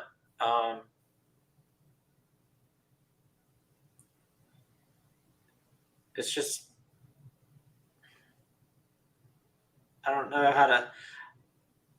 This is a difficult topic. I mean, it's having a good relationship. It's an important relationship. So, like when I see this, I know what relationship I'm thinking of, and so that's a very important relationship to me. If it's the same one that I'm thinking of, then it's communication, open, good, honest communication. A little bit of groveling and benevolence, maybe. Yeah, that too. Yeah, a little bit of groveling. Depending on what your relationship style is, maybe some humor, dark humor about the situation that you put yourself in, because you put yourself in that situation, Angela. Yeah, maybe it's a dog ate my home, but it is hard, Chris, because we're trying to quantify qualitative situations. Yeah, exactly. And now, I'm going to ask you, Alonzo, because inherently I'm thinking significant other when I read this question. What if it's your children? I can't talk about how to manage that. Like I wish my dad was able to make it here, because my dad's a perfect example. Both my dad was working on his doctorate degree, teaching full time, and raising me at the same time. And college professor teaching night classes half the week. So working 7 to 9 o'clock, doing doctorate. This was back in the 90s, so he was having to travel an hour and a half to classes in Oxford at the University of Mississippi to teach classes, while my mom at the same time was doing her master's degree. Wow. And she was also teaching full time. And so like I look back on it, for the longest time I was like, man, they never, like I was like, they didn't take time for me, blah blah blah blah blah blah blah blah, you know, as a kid. But so as the parent, like that could be an important relationship to speak towards. Well, where do I begin? Yeah. I was in, if I got this, my wife will check me if I'm wrong, but I believe I was working. My son was young when I was working on my master's. So trying to take care of his needs, study, because my wife says, I carried him for 9 months. It's your job now. So I said, okay, that's fine. You gave me an awesome son. Rest there. I'll take care of the rest. So trying to work on MBA, trying to feed him. Oftentimes I have to go grab him at three times in the middle of the night. You know, I got to do the oil change. You got to feed him. You got to make sure he's good to go. And trying to provide quality work at work, try to provide quality work while you're doing your MBA, trying to take care of your wife, trying to take care of your daughter, trying to take care of your infant son, trying to do all of that. Now, that right there was a challenge, but we got through it. Let's fast forward to my son now. He'll be 10 years old in March. However, Dad, what about me? But he doesn't understand, and I quite honestly believe he doesn't care to understand about the responsibilities of people, all three of us, in the roles, like say, for instance, podcast. He wants to watch a movie. I'm sorry, son, I have other obligations. Could you please be patient with me? I don't know any 9-year-old boy who cares about patience or anything else for that matter. So oftentimes the conversation goes south really fast. But one of the things that I am still learning how to do, and my wife has oftentimes says, "Hun, you got to think about this differently. The emotional intelligence, the soft skills, the presentation skills do not stop."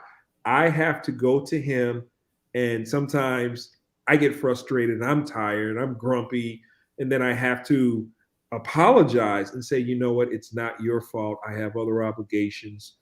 I'm able to do damage control. I have to present to him other opportunities where we can do things together, take him out for ice cream, or we'll watch a movie, or we'll work on this large Lego project.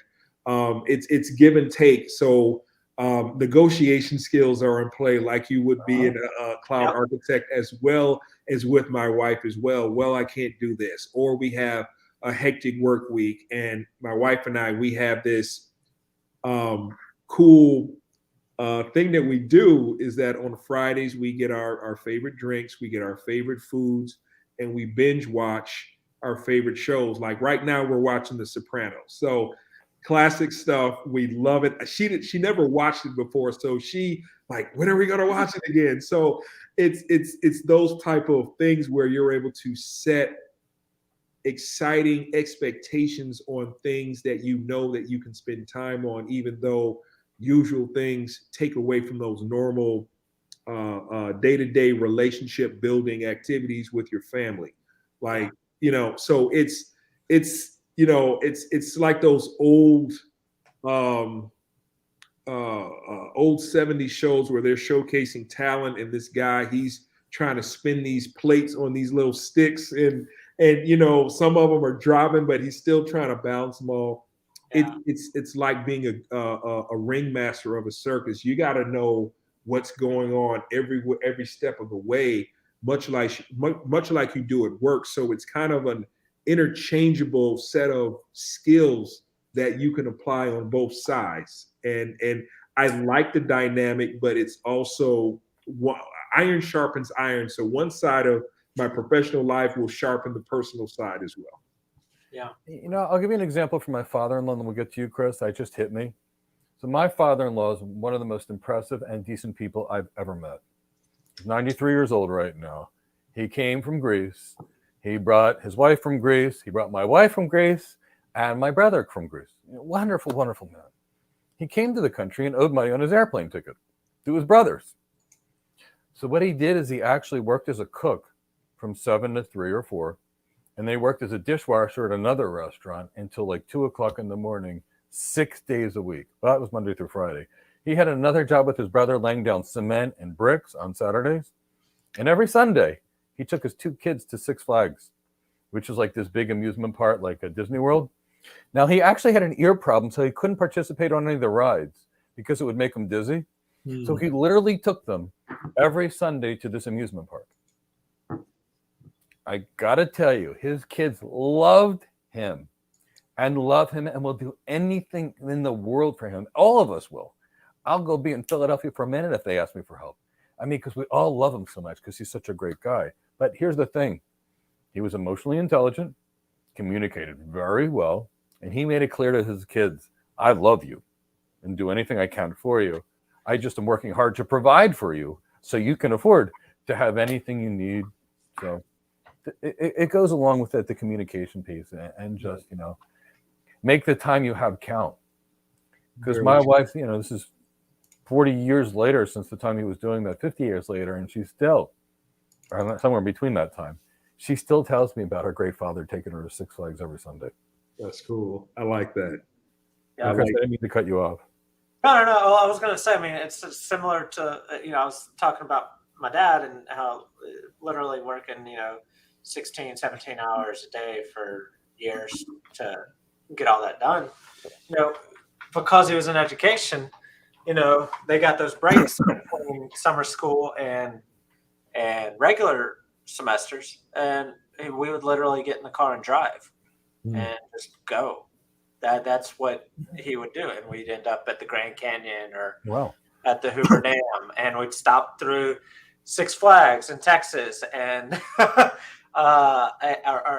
to a baseball game at the Texas Rangers or at Colorado Rockies or something, but like a week or two in between his semester and summer school, that's what he would do. So that's a big thing, but it's also, the little things, the day-to-day little things, like Alonzo was talking about, those sitting down and being able to allocate enough time for, even if it's just 2 episodes of The Sopranos, knocking out 2 episodes of The Sopranos on a Friday night.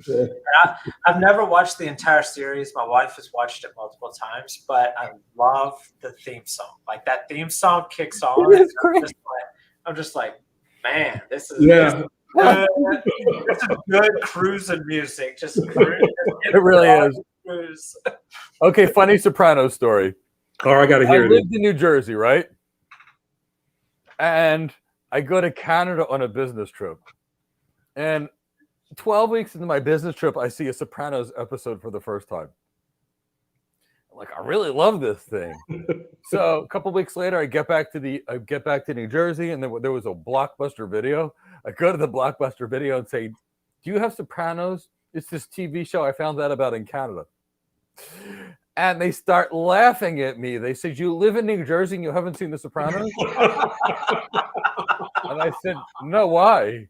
And he says, "This is the New Jersey big mob show. How can you not see it? Everybody here is addicted to it."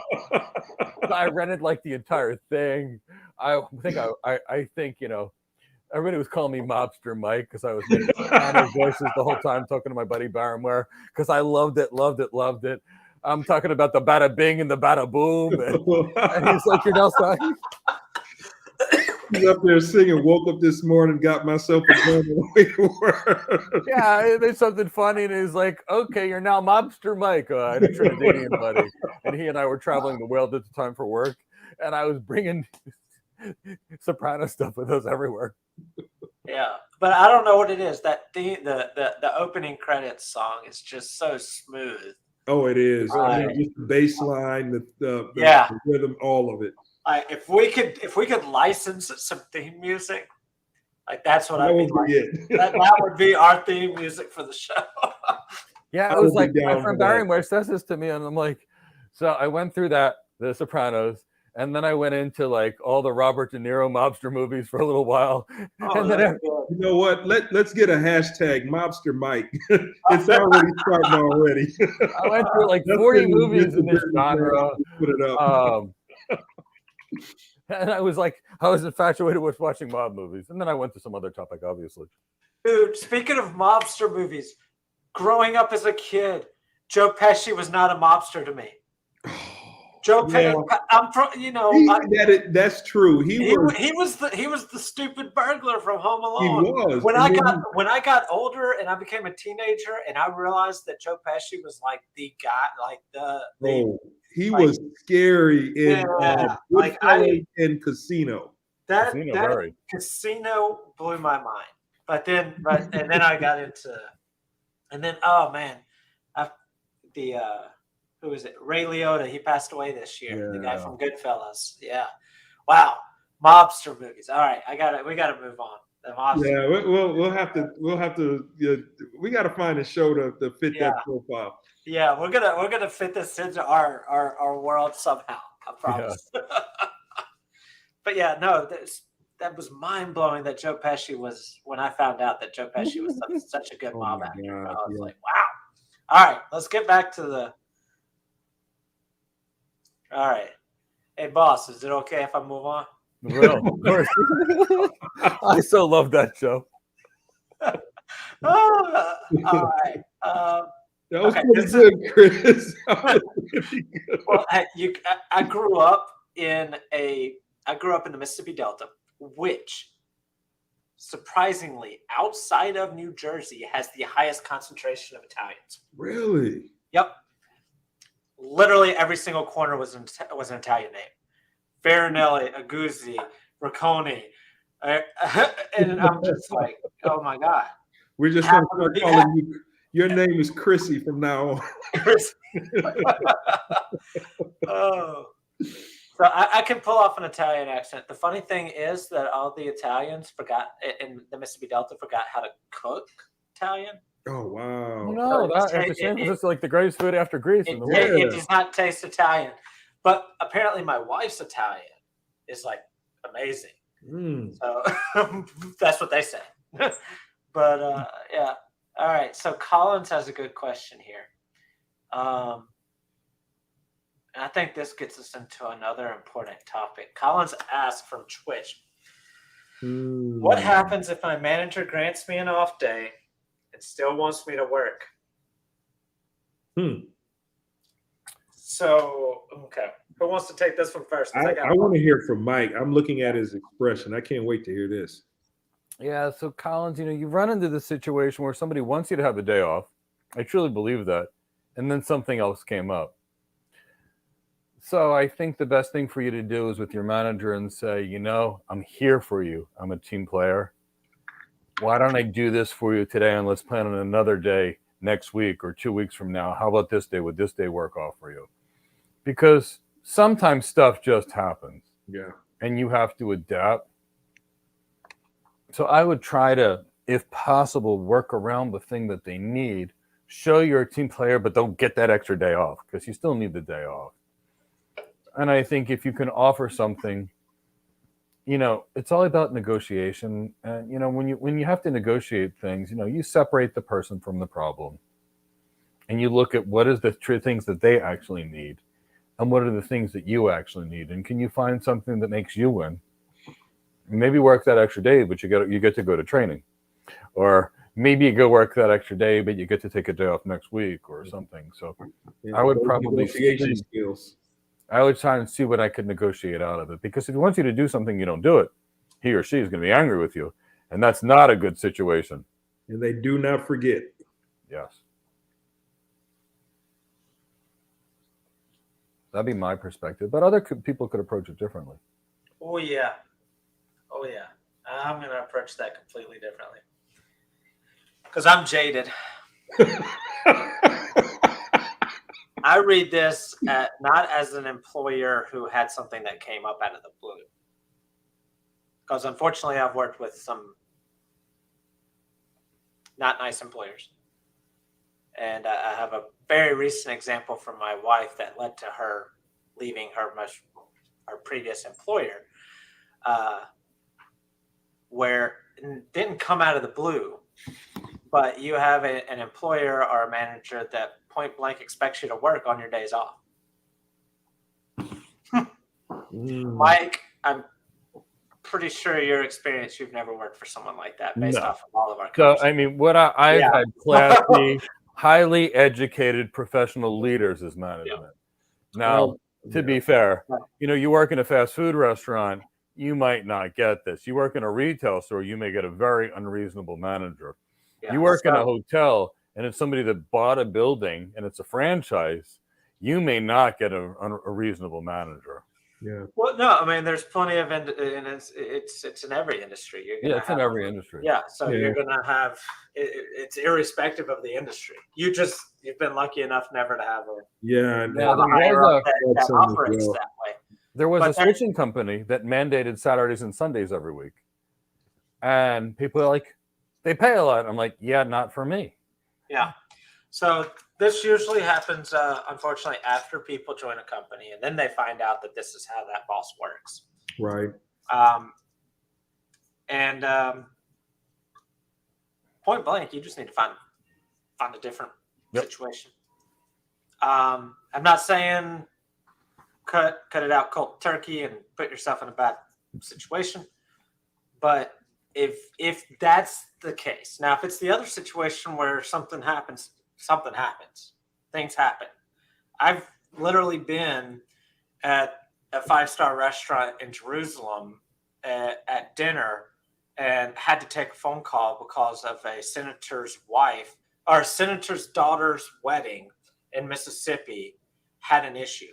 I'm answering that phone call because a U.S. senator is calling. But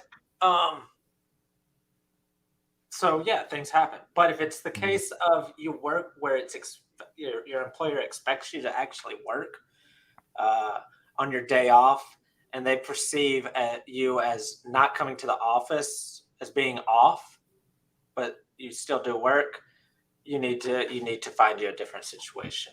And it also goes, and I'm sorry to interject, Chris. No, interject, because that's a rabbit hole I can go down in that just because of personal. But I agree too, because I think this also plays into your hiring or your interview process.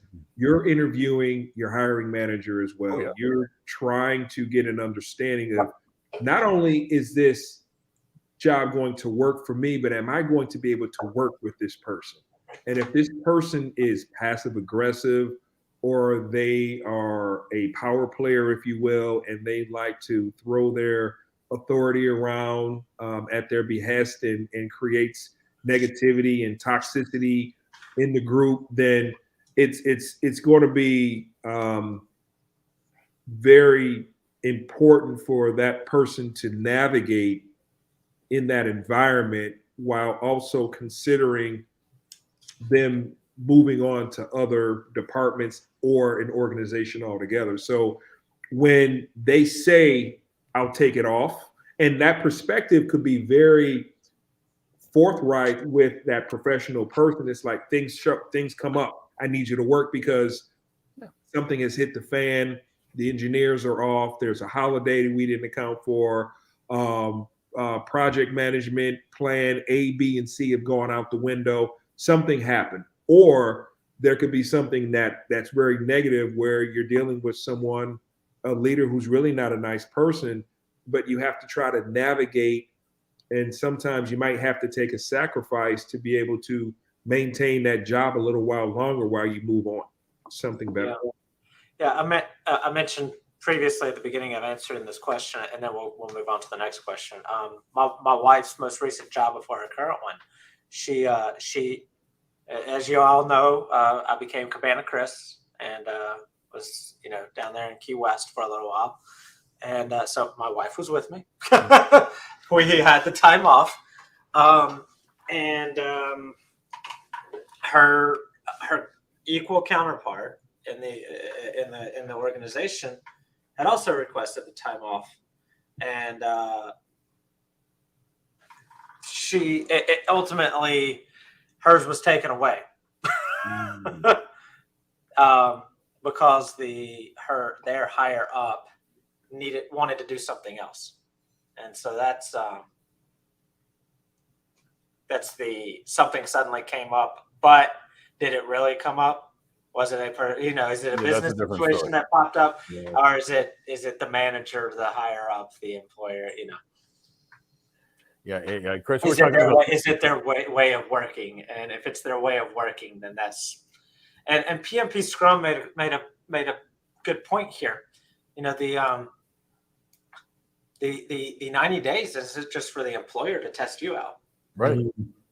You use those 90 days because red flags will pop up for the employer, just like your red flags will pop up. You'll see how things happen. Once you're in the door, once you've signed that HR paperwork, once you're in the payroll, they're going to take all the facades down if there's any facades. Yeah. And you get to see all the red flags.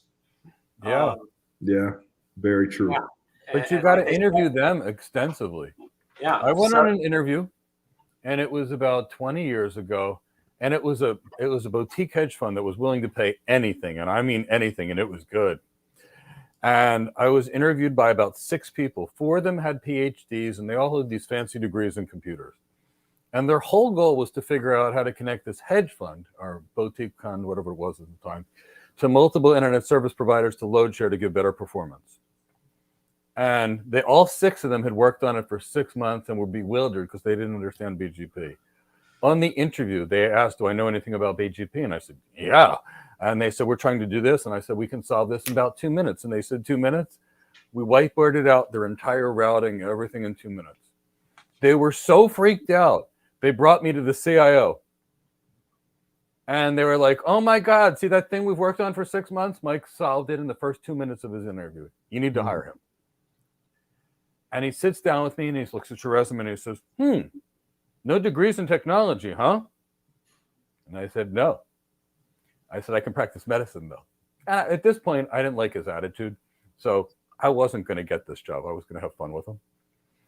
And he says, I really like people that have degrees in technology. And I said, that's really good. You've lots of people with advanced degrees in technology. But I was able to solve in a minute and a half what they've been working on for 6 months. And he said, and he says, so how did you learn this? I said, we can all learn. I said, networking is my dream. So I read 1,000 pages a day for over a year. And that's why we're here having this conversation. And he proceeds to say, he's like, yeah, I'm sure there's a way we can make this work with you. I really need someone like this. And I said, I don't think I'm right for you. And he said, huh? I said, you just told me you don't like people that don't have a computer science or computer engineering background. I don't have one. And I don't want to work for someone that's going to be unhappy or doesn't like my background. I said, it's up to you. I suggest you find someone that worked with Cisco or from Cisco. In those days, the CCIE numbers were less than 10,000 back when it was a really hard exam. I said, I recommend you find a CCIE because they'll be able to solve it. I said, but I promise you, most didn't go to school for computers.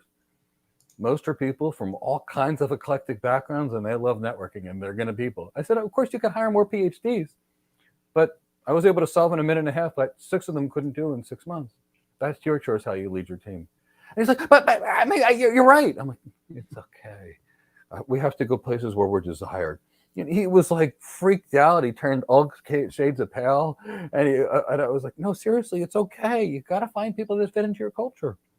I said, it's all good. No, Mike's emotional intelligence when he can you imagine that the guy is so excited and excitable and nervous, and Mike just kept an even tone to it. So I can understand I can appreciate the dynamic that happened there. And I went to the next hedge fund and got hired 15 minutes later, but I loved it. You got to go where you like, and you got to go where you fit in, and you got to go where you feel appreciated. Yeah. Very. So Daniel's got a question here. He asks, you have a great team, but a horrible leader, extra duties and projects due to their incompetence. How to rectify rather than leaving the amazing team? Okay, well, so he didn't start off with an amazing team. Okay, so apparently there's an amazing team. Oh, great team. Okay, yeah, great team, bad leader. So there's a couple things, Daniel. In most cases, when someone thinks their leader's bad, they're not. And there's a communication skills gap. Typically what's going on is the manager has something that has to be done, and the employees don't know what it is. And they don't understand the business need that's going on. And the employees are focused, they're an engineer, and they're focused on their OSPF or their BGP or their Terraform or whatever it is. And the manager's focused on this big thing. And if the manager doesn't communicate intelligently to the employees think the manager's stupid and incompetent. Now, Daniel, I've been in this position. In many cases, the leadership can't share with you what's going on. They're under NDA, or there's a new feature or product that they're not allowed to tell you with.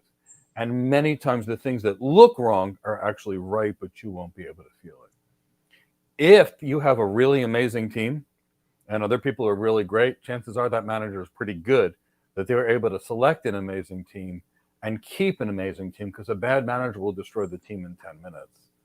So the key is there more than meets the eye going on? Now, I'm not saying that's what's going on. In my cases, and most people that I've seen struggled with their managers, thought the manager was incompetent.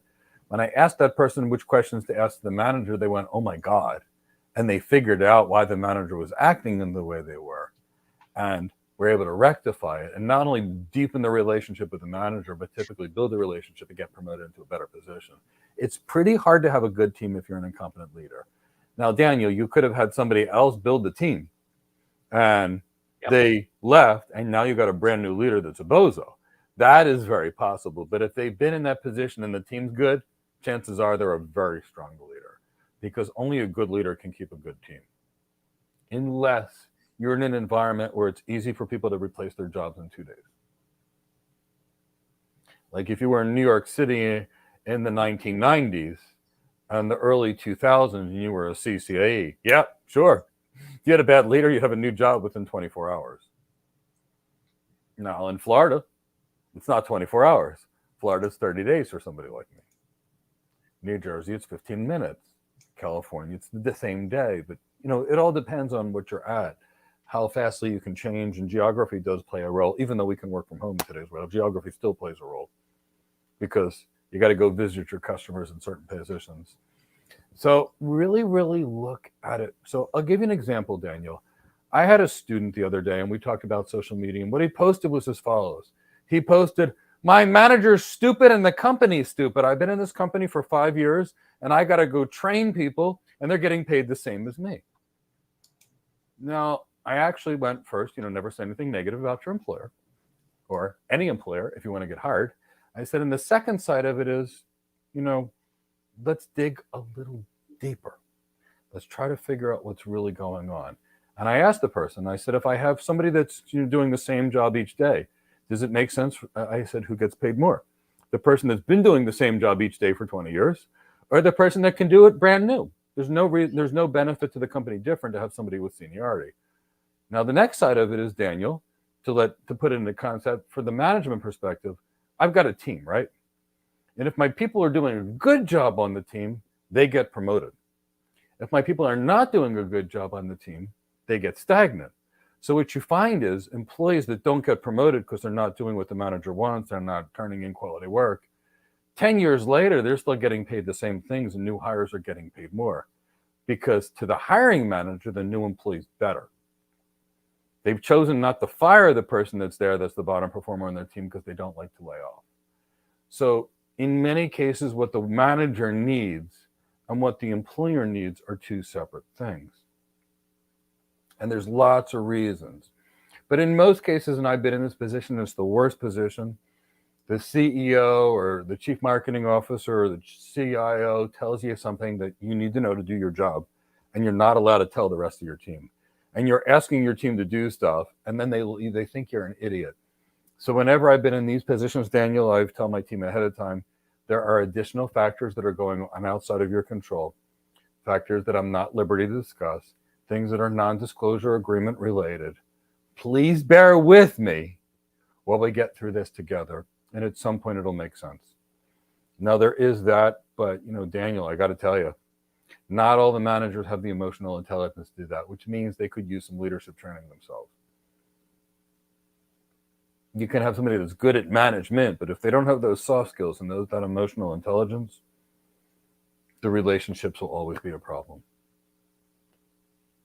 But there's other perspectives on this as well, I'm sure.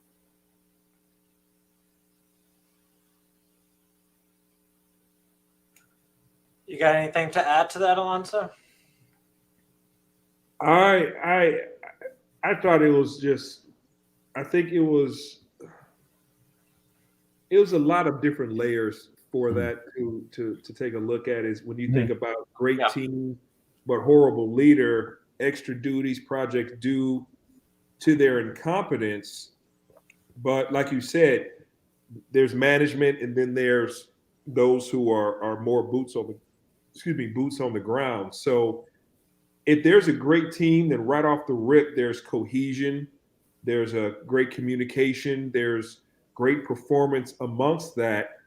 And for them to do their job well, they must have received some form of information or enough information for them to do a great job. So I'm not sure if the leader is as incompetent as they appear to be, or rather, it's more about the communication style. It's more about, or it could also be that they may have a bit of a lack of competency, and the team is able to delineate the information that was given to them to create great performance off of a limited project. They don't know enough. They didn't receive enough of the project to really break it down if they were new or inexperienced, but because they are able to work so well within that team that they're able to perform well. So I just see a lot of different dynamic there. But at the end of the day, I think that you have to ask yourself, is staying there for the sake of the team what you're looking for? Are you looking for a great company? Are you looking for great work? Are you looking for a great team to work for? And how does that translate in the form of compensation? Because realistically, you have to like what you do. Yep. And being compensated for the love of the work and the performance that comes thereafter, is that a reflection of that as well? So there's a lot. I don't have an answer, but I have more questions for Daniel and how he can answer a lot of what he presented to us. I think he can answer a lot of his own questions by checking those boxes about what he's looking for. Yeah.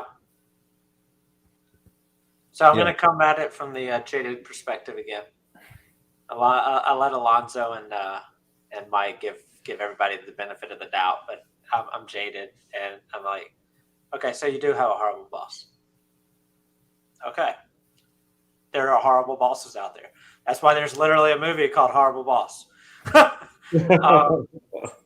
There are horrible bosses. That's why there's entire industries about how to be a boss, like how to train people to be bosses, because there's bad bosses.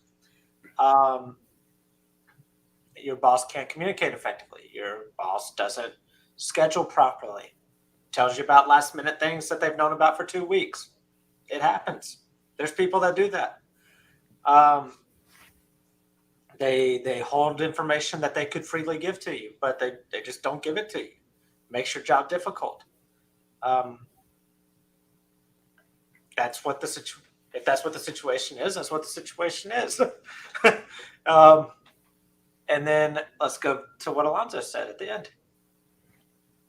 Everything Alonzo said basically summed up in 4 words. Is it worth it? Yep. Is the team that you have, that you work with, plus the compensation that you receive and the sanity that you have after dealing with all of this, is it worth dealing with the bad boss? If the answer is yes, then you do everything in spite of the boss, essentially. You accomplish the goals, you make everything work, you get the team together, you lead from within, you become the leader that's necessary, or you find someone that can be the leader and help them be the leader. If it's not your forte, and just do it, get it done. If it's worth it, it might be worth it to you to stick it out. Now, again, that might not be the case. It might be what Alonzo and Mike said. Just poor communication, not good emotional intelligence, but good boss. And it just comes across as a bad boss because they don't have the emotional intelligence. Or it could be the fact that they are a horrible boss. Yeah. And at the end of the day, is it worth it? And if it is, great. If it's not, you know what you need to do. Very true. So, because they're out there. There's a lot of them. Some of them hide it better than others, and they can last for a year or two before they're figured out, and then they're figured out, and they move on to the next thing. Yeah, they're the ones that keep job switching. They're the ones that keep job switching. So anyway, I wanted to throw that in there. So let's go to our next question. Let's see here. Let's see.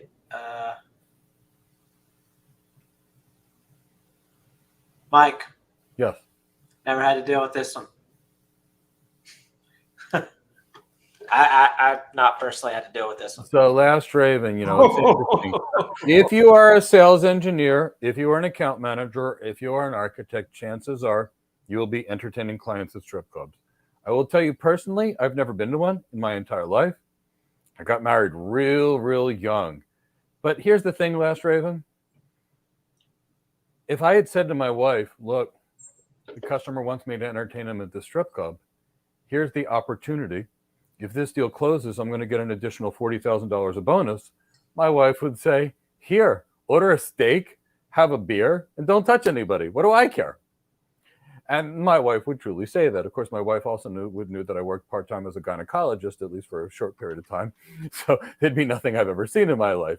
But that's neither here nor there from my medical days. And it was a real short time where I practiced gynecology, but that's neither here nor there. So it's up to you. It's communication skills and emotional intelligence. If my wife was in sales and had to go look at something with a bunch of guys that were dancing with clothes or lack thereof, I don't care. It's part of her job. It's about trust. It's about ethics. It's about decency. It's about how do you treat the person constantly. And do they know to respect you? But your life as an architect is going to be here. Fly to California. As soon as you leave California, go to London. When you're done London, go to Dubai. When you're done Dubai, go to Brisbane. And when you're done Brisbane, go to Cape Town. And when you leave Cape Town, you're going to be in London again. And when you're done that, you're going to be in Madrid. It's just your life.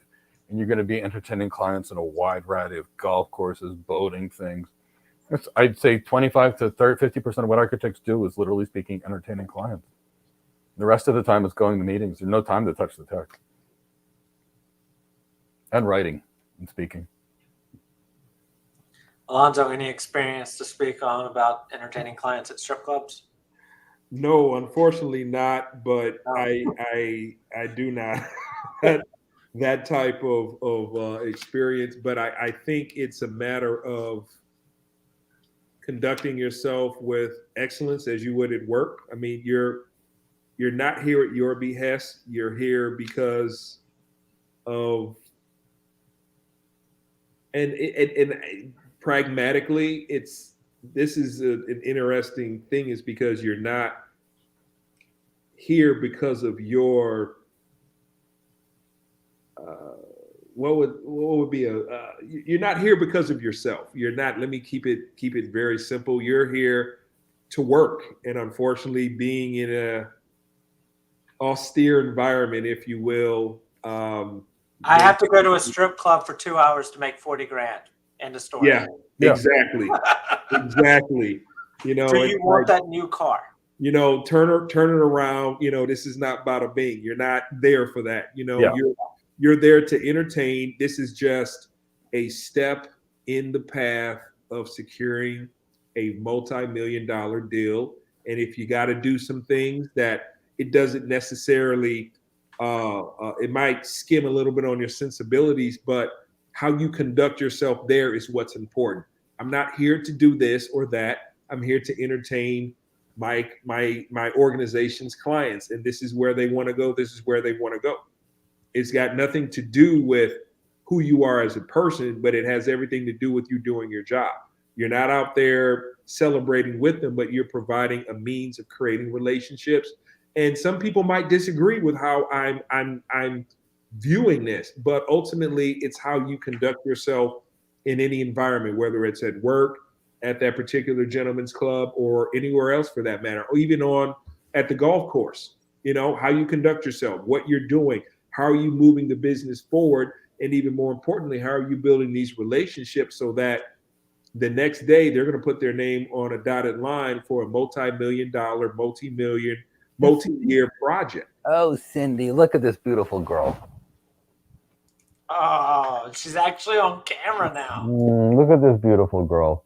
Sorry, I couldn't help it. This is the longest she's ever been on camera. Yeah, she doesn't like to be picked up for very long.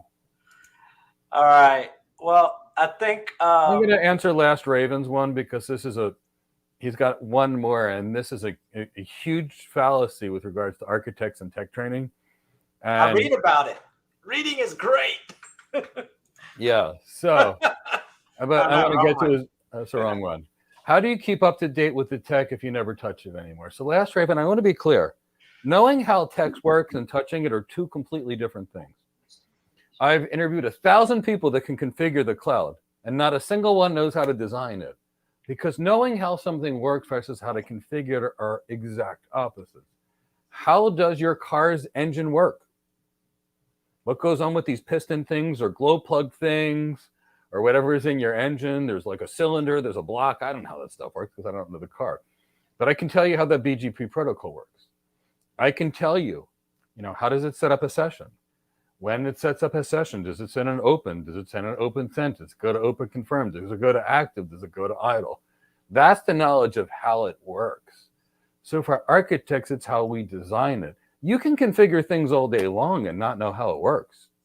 In fact, every network admin can configure it, but they don't know what to configure. We just tell them, put this IP address on this interface, and they configure it. They can't do the engineering. Now we got a network engineer that knows how to configure it. Great. And we say, how do you design it? How do you tune it? And they say, I don't know how. So the key is, when you learn architecture, a couple of things are going to happen. First, Last Raven, if I told you that I've been working on cloud since 1996, I wouldn't be joking. If I told you that virtualization, IBM invented in 1970, and that's the foundation for what you're using in the cloud today. If I told you that object storage was 30 years old, S3 is not new. If I told you that VMware and the virtual machine of 20 years ago is the EC2 instance of today, I wouldn't be joking. If I told you 20 years ago, Cisco created a virtual LAN to virtualize the switch, and then created a virtual LAN called a private VLAN where people in the same port VLAN couldn't talk to each other. That's the basis of a container. If I tell you that brand new exciting press releases with AWS, Last year, we can route between subnets. Cisco did it in 1985. This year, oh my God, you can capture file information through Transit Gateway. Cisco did that in 1998. So when you truly understand the technology, you'll learn a few things. One is the tech never changes. It only morphs into new things. If your fundamentals are strong, you will always know. Because that frame relay cloud I worked on, the ATM cloud, the BGP cloud, the VPLS cloud, it's all the same thing. Now, having said that, you must attend conferences and you must read. Because you need to know what your tools are. But last Raven, a building architect, that designs a hotel, doesn't use a screwdriver. And if they learn how to use a screwdriver, that will not teach them how to design something. So the key is, it's not about touching the technology. Architects never touch the technology. They design it. The architect's focus is not the tech at all. As the architect's career gets better and better and better, they're going to be focusing on more business, and less tech. So the key is, pick the career that you want. If you want to touch the tech, you don't want to be an architect. You want to be something like a cloud engineer. You will never touch the tech as an architect. It's a design, present, and sell position. It's an executive position. So what is your real skill as the architect? Can you transform a business? And what are your tools to transform it? That's your focus. When you focus on touching the tech, they don't get hired, because then you focus on touching the tech, and nobody wants a techie as an architect. So it's about knowing which career you want and what you need to learn for your job, and mastering that, and reading and going into continuing education and learning every single day. Robert Welch is here. He's an incredible cloud security architect. Guy reads every single day. Every day. Because he wants to be better. I read every day. Well, at least I used to. I used to read 3 books a week. Now I don't have a lot of time. All right. So I've thoroughly enjoyed the show. Alonzo, you're on mute. Yeah. I always enjoy being here with you guys and just the community. Yeah. We're, breaking it down and sharing a lot of different facets of how to perform, how to be the best cloud architect and engineer. And I encourage, everyone, please answer questions. This is pretty much a entertainment version of office hours, and we really love to just engage with you all. So please consider asking questions. Reach out on Slack for questions. Get with us on our 5-day-a-week Q&A sessions. We love to answer questions. I love engaging. Chris does. Mike does as well. This is why we're here. It's for you guys. Yeah, absolutely. So any last words about work-life harmony? From my perspective, find something you love, something that you truly enjoy, something that makes you happy. Find it, become the best in the world at it, or the best you possibly can be at it. Really go after it, get better every single day, and focus on it like a laser. And then when you have something that's so valuable to offer the world, you're in a great bargaining position to say, I can do this for you, but these are my needs. I've worked from home since 2001. Except for a short period of time for a few months where I went to the office in New York City with Cisco, and that was 3 months or less. The point being is I had bargaining power because I had something that I loved and something that I was real good at. You know what? I don't think I've ever worked a day since I went into tech. Anything from you guys? Well, I agree. I mean, how do you're where I want. I'm happy where I am. I love engaging. I love talking tech. I got 2 cool dudes that I talk to and I'm able to hang out with every day of the week. I'm learning more about myself. I'm learning more how to engage with everyone in the community. I'm learning more tech. So it's and then when you love something and you found something that you enjoy, you're more apt to find reasons to stay, reasons to solve, reasons to create innovations and disciplines and stuff to solve any of the things that are a threat to your harmony and integration. So, find what you love, go for it, realize it, maintain it, and innovate it. And you're going to, like you said, vocation and what is that? I'm horrible at the quote. What did Mark Twain say, Mike? Make your vacation your vocation and you'll never work a day in your life. what this man said. Yeah, and I think my last words will be about the don't try and do a balancing act. Because that's literally what work-life balance is. Find something that is harmonious with your life and make it work. And if it's something you're passionate about, then it's pretty easy. So that's all I've got. But yeah, I think it's been a great show. So Really was thank you, fun. guys. And we got to hear from Cindy today. Yeah. It was reminding me that she's saying it's time to play. She wants me to play catch with her.